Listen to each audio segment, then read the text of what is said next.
Welcome.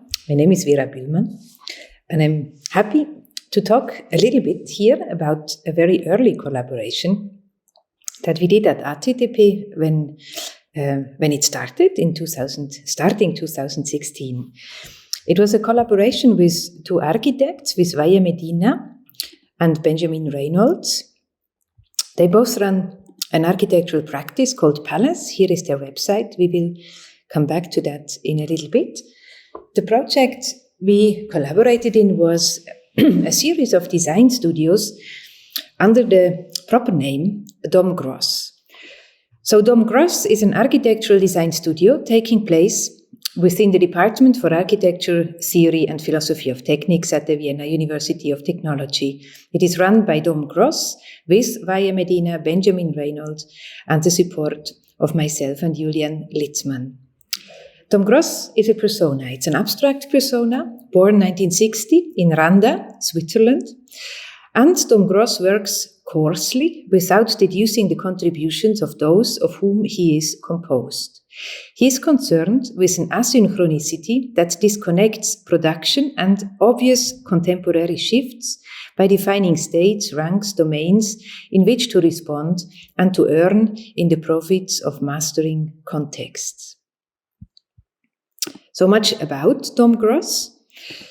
The first studio that was offered in this context was entitled No Ghost. Its brief is the following.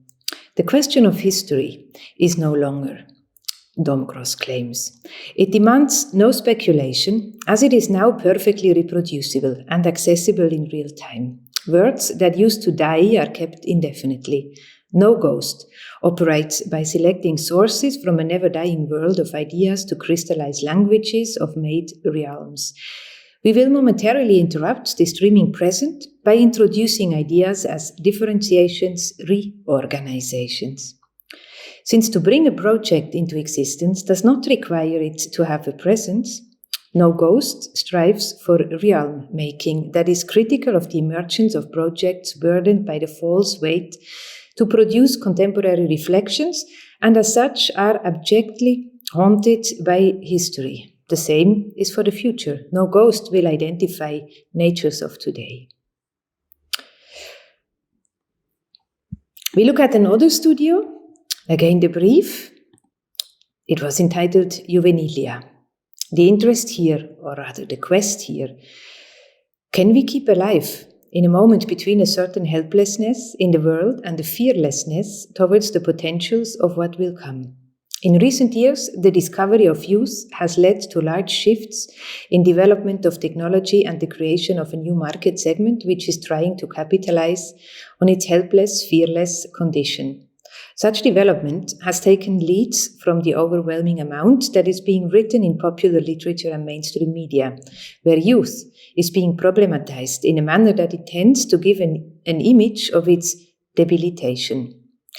Juvenilia is not a studio about the problems of a youth, about the problems a youth faces. It is a studio that will ask questions in the architectural project with nominal prerequisites, fearlessness, and stemming from new sociocultural scenarios that have not hitherto existed. In Juvenilia, each participant will document a new scenario facing youth and respond by actualizing literary, spatial, and material responses. A full list of Juvenilia topics and buildings will be provided at the beginning of the course and will set the foundations towards the individual projects. We look at the third one. It was called Success. Such that modern life insists that we participate, we share an unfailing impetus to do well. Dom Gros maintains here. An album is considered a bestseller if it goes platinum. A saturated web presence means a career can proliferate. The curricula vitarum, the course of life, is a space for promotional propaganda. Institutions seek Olympians to legitimize budgets. Hygienics means trust and safety.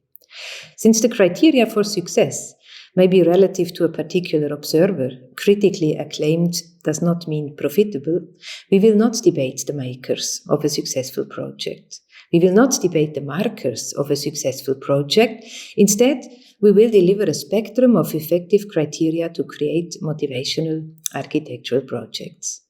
We'll also consider the idle, useless, backward, retrograde. In particular, we will examine successful through their processes of variation, mutation, competition, and inheritance. Possible strategies of architectural projects could be acquiring their own language, considered as a market strategy, that is, concrete words can produce neutrality to attract.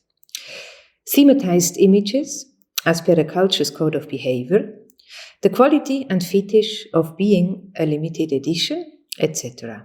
In success, we will create space radiographies to measure how they project themselves after the classical orders to the streets, the city, and indeed the nation.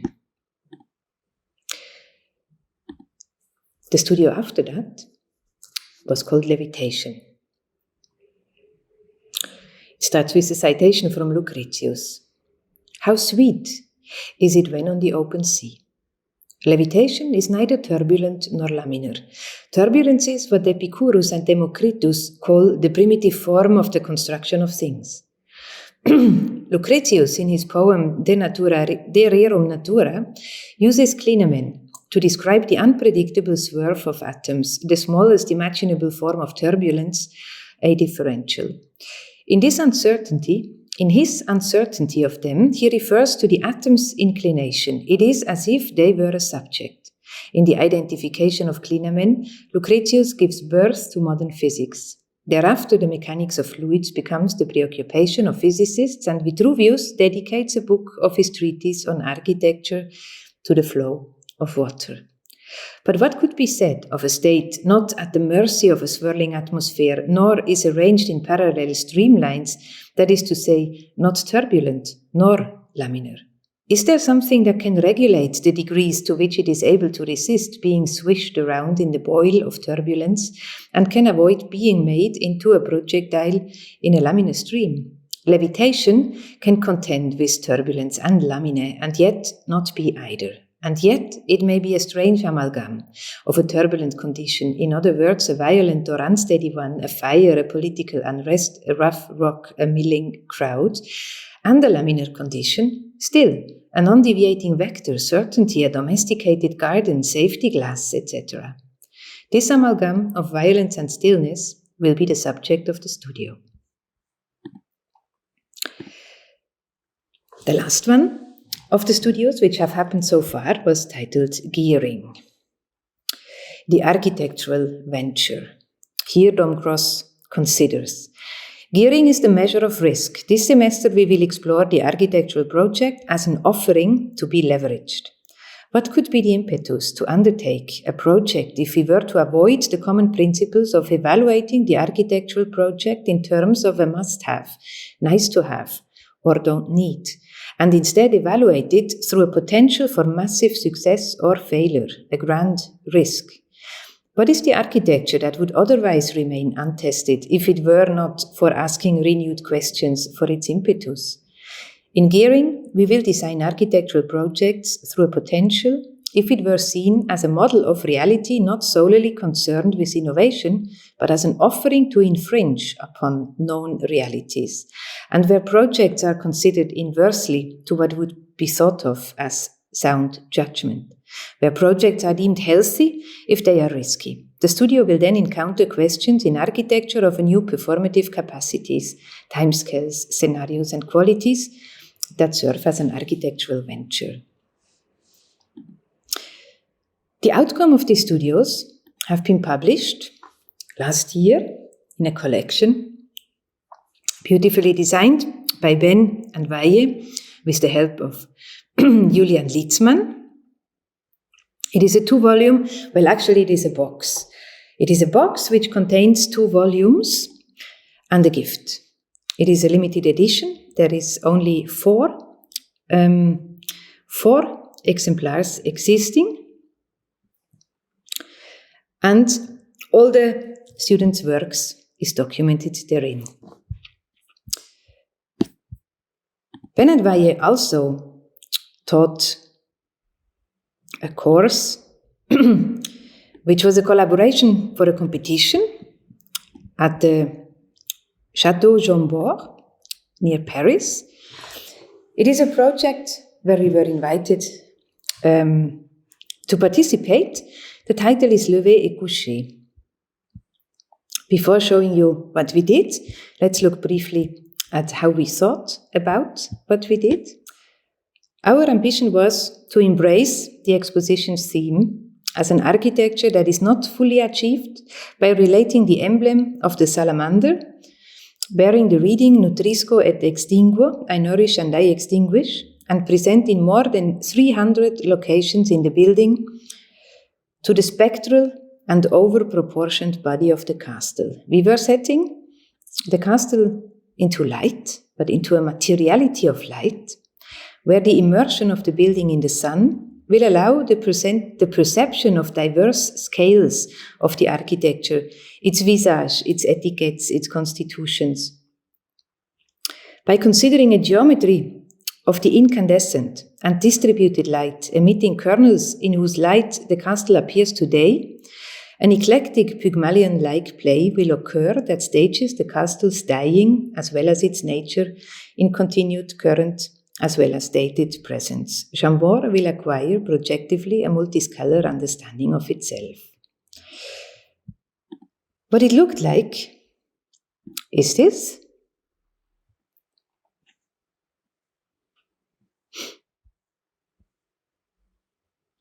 We designed a special calendar according to which the sunlight would hit upon the castle in rhythms that we don't perceive or know of. It is a seasonal calendar as well as a daily calendar, which gives us a scenography and an iconography of the existing body of the building that tells many stories not yet told.